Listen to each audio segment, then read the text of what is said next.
Assalamualaikum warahmatullahi wabarakatuh. Kita bertemu lagi ya anak-anak. Mudah-mudahan kalian tidak bosan dengan video-videonya Bukun. Kita lanjutkan materi berikutnya. Mudah-mudahan kalian bisa memahami dengan baik. Yang kita bahas adalah tekanan osmotik. Sifat koligatif larutan yang keempat, tekanan osmotik. Di sini ada beberapa istilah yang perlu kamu pahami. Yang pertama, osmosis. Osmosis itu adalah perembesan molekul pelarut dari pelarut ke dalam larutan atau dari larutan lebih encer ke pekat melalui selaput semi permeabel. Jadi selaput semi permeabel ini adalah selaput yang hanya bisa dilewati oleh partikel pelarut. Istilah yang berikutnya tekanan osmotik. Ya, kita bahas nanti tekanan osmotik itu bagaimana pengertiannya. Ada istilah lagi osmotik balik. Suatu keadaan di mana jika tekanan yang diberikan melampaui tekanan osmotiknya, maka air yang mengalir tadi bisa balik lagi ke larutan, dari larutan pekat ke larutan encer. Ya, kita bahas. Jadi prosesnya, ini ada suatu tabung, di tengahnya ini kita batasi dengan selaput membran semi permeabel yang hanya bisa dilewati oleh partikel pelarut. Di sebelah ini adalah air murni, bisa juga berupa larutan yang lebih encer. Yang di sebelah kanan ini adalah larutan yang lebih pekat. Pelarut murni ini akan lewat selaput semi permeabel ini sehingga jika semula tadi setinggi ini, maka ini akan naik. Karena zat pelarutnya ini lewat, maka ini akan naik. Supaya osmosis ini tidak terjadi, maka ini ditekan. Ditekan sampai kembali lagi ke ketinggian semula. Besarnya tekanan inilah yang dinamakan dengan tekanan osmosis. Sedangkan osmosis balik itu terjadi jika pelarut dari larutan pekat ini kembali lagi ke larutan yang encer. Untuk menghitung besarnya tekanan osmotik disimpulkan Pi M kali R dikalikan T. M ini adalah molaritas. Jadi mol 1000 per V. R-nya itu adalah tetapan gas besarnya 0,082 liter atmosfer per mol per Kelvin. T adalah suhu dalam satuan Kelvin. Pi tekanan osmotik dalam satuan atmosfer.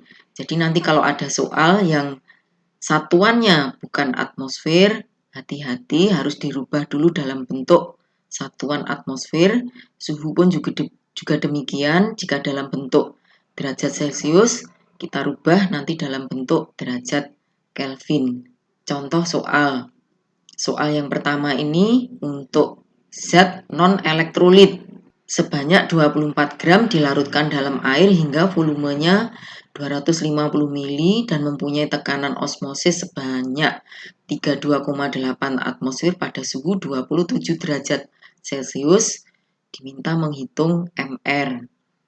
Jadi diketahui massa terlarut 24 gram, volumenya 250 ml, tekanan osmotik Pi-nya 32,8 atmosfer, sudah dalam bentuk satuan atmosfer. Suhu 27 derajat Celcius kita rubah dalam bentuk derajat Kelvin, kita tambahkan 273. Jadi kita dapatkan 300 derajat Kelvin. Ditanyakan MR. Langsung saja kita masukkan, karena zatnya non-elektrolit, masukkan dalam rumus Pi mol kali 1000 per V kali RT. Pi-nya harga 2,8 atmosfer, molnya 24 dibagi mR, volumenya 250 mili, satuannya mol per liter, molar ya, jadi satuannya mol per liter, kita kalikan 0,082 dengan satuan ini, suhunya dalam satuan Kelvin. Satuan ini kalau kita coret-coret, akhirnya kita dapatkan mR tanpa satuan sebesar 72. Contoh soal yang berikutnya. Untuk tekanan osmotik itu ada 3 keadaan. Jika tekanan osmotik larutan A sama dengan tekanan osmotik larutan B, maka dikatakan larutan A itu isotonik dengan larutan B. Jika larutan A lebih rendah tekanan osmotiknya dari B, maka dikatakan larutan A hipotonik terhadap B. Jika larutan A tekanan osmotiknya lebih besar daripada B, maka larutan A hipertonik terhadap B. Nah, kita lihat dalam soal ini ada 2 larutan urea dan satunya lagi adalah CH3COOH. Kedua larutan ini isotonik, maka Pi-nya urea nanti sama dengan Pi-nya asam asetat. Larutan yang pertama diketahui massa urea 6 gram, langsung kita cari molnya ya, 0,1 mol, volumenya 250 mili, T-nya 300. Larutan yang kedua CH3COH 3 gram, kita cari molnya 0,05 mol, volumenya 200 mili. Yang ditanyakan adalah derajat ionisasi asam asetat. Jadi yang 2 zat ini berbeda, satunya adalah elektrolit, satunya adalah non-elektrolit. Urea non-elektrolit, asam asetat elektrolit. Tetapi di sini elektrolitnya adalah elektrolit lemah. CH3COH elektrolit lemah dengan harga N sama dengan 2. Terurai menjadi CH3COOH ditambah H+. Kita masukkan yang urea, mol kali 1000 per V kali RT. Yang asam asetat karena elektrolit, maka kita kalikan dengan harga I ini. Nilai RT sama, jadi nilai R dengan T ini sama, bisa kita coret.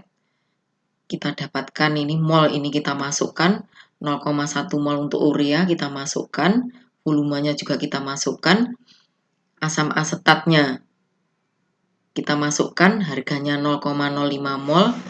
Karena kita akan mencari nilai alfa, maka I ini nanti yang kita hitung. Dari perhitungan ini kita dapatkan I 1,6, I nilainya 1 ditambah N-1 alfa, kita dapatkan alfa 0,6. Sampai di sini videonya Bukun, berarti untuk sifat koligatif larutan, baik untuk sifat koligatif larutan elektrolit maupun sifat koligatif larutan non-elektrolit, sudah kita selesaikan semua. Selamat belajar, semoga kalian bisa memahami dengan mudah. Terima kasih perhatiannya. Wassalamualaikum warahmatullahi wabarakatuh.